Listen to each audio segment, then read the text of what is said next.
I just had a pretty weird sensation go down my spine. Kind of like making a bet and putting a lot of money on it or your life or whatever. And then thinking you got it, right? Thinking you got the ace up the sleeve, like, you sure thing. That's where you put your fucking shit on it, right? And then you pull it and it's not an ace, it's like a fucking deuce, you know what I'm saying? It's a 9 of clubs, like, what the fuck? And then you realize how stupid you were, like showing off right before you made the bet. So there's this flat earth theory, right? Motherfuckers are saying that the earth is flat, it's not a sphere. So I'm saying, how the fuck is that possible? What about a trip from Sydney to LA? And then, obviously across the Atlantic. Like, isn't that like, what would you do? Would you teleport and shit? Like, what the fuck? But it makes sense if you do the fucking, the other map. And you extend Antarctica around the whole fucking perimeter. And then that's why they say it's an ice wall. It's because you sail around. But I could probably still disprove that with latitudes and longitudes. Because the longitude underneath Sydney would have to be the same as the longitude that's close to like Maine or some shit. Right? Or whatever, Canada.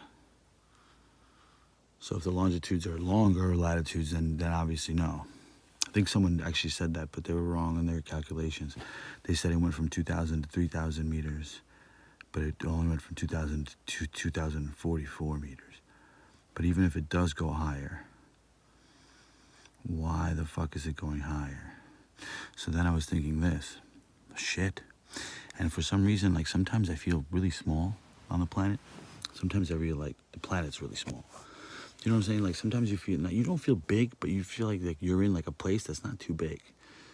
You're like, yeah, I've been here, I've been there. It's like, but then sometimes you take that whole picture of you in the place that you don't feel so big at, and you actually see how small it is. Because it's a part of a bunch of boxes in a big ass laboratory, and we're like this big. Dude, forget about giants that are 10 feet tall. I think I just saw a glimpse of what the fuck it is we really are. And they were right. You're like, you're not gonna be happy. I am not happy. Oh my God. Shit. Alright, so you ever been to like a garage? Anyone's garage, they have like a big tool kit, right? Like a toolbox. And they have drawers in the toolbox. Like a chicks have it with the makeup. They have the makeup, little tiny makeup drawers too. We keep screws and nuts and bolts and drill bits and shit in it. Joint clippings, whatever the fuck you want. Girls keep their fucking makeup and the bibs, Little tiny drawers, that's what we are. We're in a big ass fucking thing of little tiny drawers like this. And each one of those drawers is a planet. Like, not Earth. Maybe a bunch of them is Earths. Like, there's a bunch of Earths, and they're seeing how everyone's doing. Like, Earth 1 is doing all right. Earth 2 is doing great. Earth 3 is doing great. Earth 5 is almost dead. Earth 6, and it's all us living different lives in our little multiverse on different Earths. That's why half of us are thinking that the Earth is flat. The other of us are thinking the moon's not real. There's no space. There's no nothing. Because it's true. There is none of that shit. I'm not sure if we're in a computer system that's designed the way I'm describing, or it's an actual physical tiny planet in a box somewhere that we exist. Like, it's literally the ending of MIB. When they're playing with the marbles with the universes, it's literally like that, but instead of them playing marbles, they were all arranged like nice and neat. And they're actually keeping track of which Earth is doing what. For what? I don't know what. Maybe to make the perfect civilization, like to make the best, the smartest, and the ones that figured it out the best. We're basically an ant farm for something. And if you think about it, that's all the religion points to that shit too. Everything just points to the fact that there's something greater watching us. Tell me wrong. Prove me wrong. Prove me wrong. You can't unless you die and you wake up and you're like, oh shit. And then you're still small, but you could like see, what's going on. And you're just like, oh fuck, I gotta go back to Earth. What? Oh my God. Shit. But usually that's what you do. That's your job. There's no like reward. There's no sex when you're a spiritual thing. There's no eating till you're full and you can't, like, you're so happy. That's the bonuses you get. As a spirit, you get to feel those things, like as a human being. But the shit part is that you have to be on a planet, and you're gonna fuck shit up, and you're either gonna die or you have to like really. And nobody wins because this is a perpetuating game. Like it never ends. Like we all just keep going until we all die, and then we gotta go to the other planet, and they just keep perfecting it until I don't know what the fuck they're waiting for. The Egyptians were close. I mean, on this planet, you know, it was just nice. They all fucking Atlantis blew themselves up too. They were good. You know what I'm saying? Like, that was Earth. That was this Earth. But there's a bunch of versions of it, too.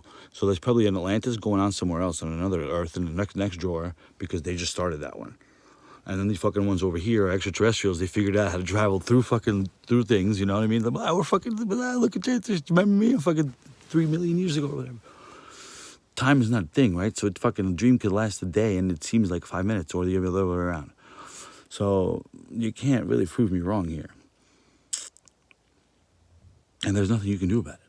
That's the worst part. I mean, the best part, actually, because it's kind of like, whatever, dude. It is what it is, right? At the end of the day, you're going to have to accept it. Because the more you fight it, the worse it gets. But what are you going to do? Fight it what? Like, you do it. But then at the end of it all, like, you try to fight it. And you're like, no, we'll not be, like, a part of this experiment, blah, blah, blah. Like, fuck this. And then the fucking big giant, whatever the fucking thing is, picks you up and goes, hey, you. And then you just, all of a sudden, you're just as big as it is. Boom. And you're like the same size as them. You're mad, you know, and you're looking at all the drawers and you're like, what the fuck just happened? He's like, we're all one. You want me to go back in the drawer? Fine, I'll go back in the drawer. And the thing goes back in the drawer, and then you're the thing. You're just walking around like, whoa, look at all these fucking people. Oh, look, that's what I'm doing. And then you just fall into the rhythm. Like, there's no problem. Like, it's always been there. And like, you were just arguing at yourself. Like, what the fuck? I want me not be part of the simulation. And all of a sudden, you're controlling the simulation. But what the fuck? And you're like, oh, blah, blah, blah. You're like, how did it? And then you look at there's more than one of you, like big entities, you know, like we kind of just circle like octopus. We all take turns being the head of the octopus. We'd pop in there for a while, like, oh shit, it's cool. Like everyone gets to be the boss for 5 minutes a day, pretty much. And just keeps going around. So that we all don't get pissed eventually and just flip out because we all realize, oh shit, yeah, we're all doing this. So it is like, quote unquote, cosmic communism, if you speak, because it is perfect, because everybody gets a turn at being the king, right? But then everyone, it's just like basically a beehive, hexagon, but everybody gets turns to be the queen bee. That's it. That's all it is. We'll never stop.